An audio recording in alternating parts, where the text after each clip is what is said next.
சொந்தமாக YouTube channel நடத்த வேண்டுமா? நீங்களும் பிரபல ஆங்கர் ஆக வேண்டுமா? உடனே சேருங்கள் Pandey school of journalism. Contact 7338824242. The Hindu ஆங்கில நாளிதழில் வந்த ஒரு செய்தியில் பயன்படுத்தப்பட்ட இந்திய வரைபடத்தில் சிக்கிம் மாநிலம் விடுபட்டதற்கு அம்மாநில முதல்வர் பிரேம் சிங் தமங் கண்டனம் தெரிவித்துள்ளார். மே 13ஆம் தேதி வெளியான தி ஹிந்து நாளிதழில் புதிதாக தேர்வு செய்யப்பட்ட போப் மற்றும் இந்தியாவில் கத்தோலிக்க கிறிஸ்தவ மதம் குறித்த ஒரு கட்டுரை வெளியானது. அதில் பயன்படுத்தப்பட்ட இந்திய வரைபடத்தில் சிக்கிம் மாநிலம் விடுபட்டு இருந்தது. இதற்கு சிக்கிம் முதல்வர் பிரேம் சிங் தமங் கண்டனம் தெரிவித்துள்ளார். இதுகுறித்து அவர், இந்திய வரைபடத்தில் சிக்கிம் விடுபட்டிருப்பது தனது கவனத்திற்கு வந்துள்ளது. இது சிறிதும் ஏற்றுக்கொள்ள முடியாத தவறாகும். நாட்டின் இறையாண்மையை இது கேள்விக்குள்ளாக்குகிறது.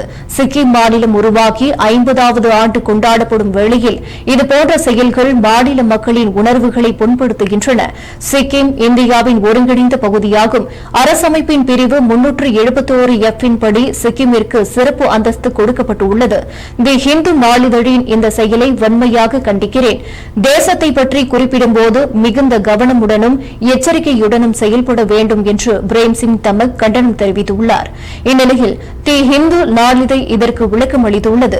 தரவுகளில் ஏற்பட்ட குளறுபடி காரணமாக இந்திய வரைபடத்தில் சிக்கிம் விடுபட்டது. இந்த தவறுக்கு தி ஹிந்து மன்னிப்பு கேட்டுக் கொள்கிறது.